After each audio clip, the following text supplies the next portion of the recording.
আসসালামু আলাইকুম। আমি খুব গুরুত্বপূর্ণ একটা বিষয় আপনাদের কাছে তুলে ধরছি, যদিও এটি আপনারা সকলেই দেখেছেন এবং শুনেছেন।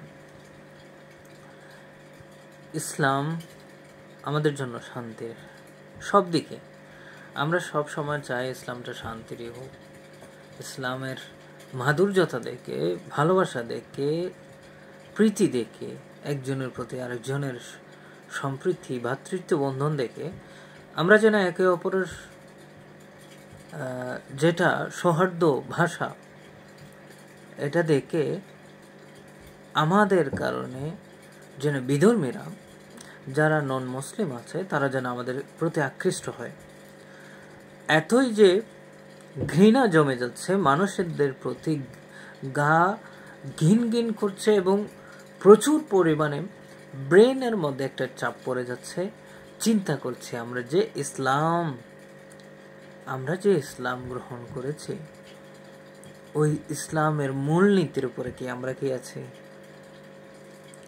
মাদ্রাসায় পড়ুয়া, মাদ্রাসায় লেখাপড়া করে, মাদ্রাসায় অনুশীলন করে, শিক্ষা গ্রহণ করে মুসলমানদেরকে আঘাত করছে, ইসলামী পন্থীদেরকে আঘাত করছে, তাদের ঘর বাড়ি জ্বালিয়ে দিচ্ছে, তাদের শান্তিপ্রিয় স্থানকে অশান্ত করে দিচ্ছে, আগুন জ্বালিয়ে দিচ্ছে, কোরআন শরীফকে আগুন জ্বালিয়ে দিচ্ছে। এটা আমার কোনো নন মুসলিম ভাই করে নাই, এটা করছে আমাদের দেশের কিছু মানুষ।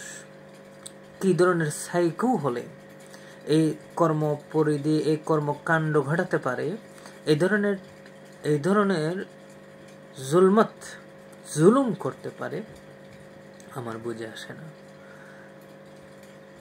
করেছো, ঠিক আছে, আঘাত যা করার করেছো, নষ্ট যা করার করেছো, সেখান থেকে আবার চুরি করে আনা গরু, মহিষ, ছাগল, দুম্বা, ভেড়া, পুকুরের মাছ এবং কিতাব আদি, তার পাশাপাশি ডেক, চাউল যা পেয়েছেন তাই নিয়ে এসেছেন। এখন চোরের আইনে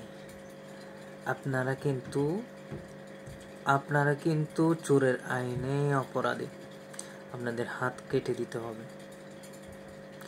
ডাকাতি করেছেন আপনারা, ডাকাতি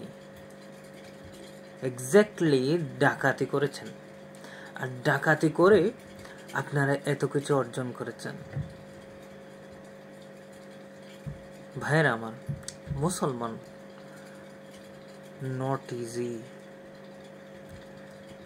যেটা বলা সহজ, করে দেখানো আরো বেশি টাফ, আরো বেশি কষ্টের। ইসলামের উপর থাকা, আল্লাহর নবী নিজে হাদিসে পাকে ইরশাদ করেছে যে কিয়ামতের সন্নিকটে মানুষ যখন চলে যাবে, হাতের উপরে কয়লা রাখা যেভাবে অসহ্যনীয়, কষ্টদায়ক, ইসলামকে ধরে রাখা সে ধরনের কষ্টদায়ক হবে। সুতরাং তাদের প্রতি অনুরোধ, তাদের প্রতি আহ্বান, যারা এই কাজটা করেছে তাদেরকে তো নিন্দা জানানোর ভাষা আমার কাছে নাই, তবে তারা নিন্দিত।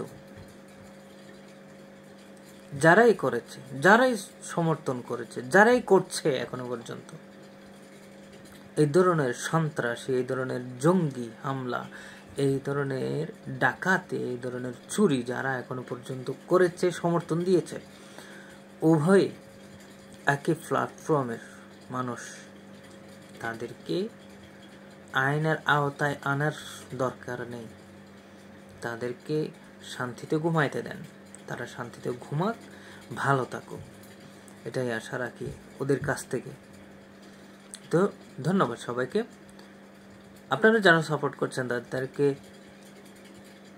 তাদের সাথে থাকার জন্য অনুরোধ জানাচ্ছি, আর যারা এটার বিরোধিতা করছেন আপনাদেরকে সেলিউট জানাচ্ছি। আসসালামু আলাইকুম।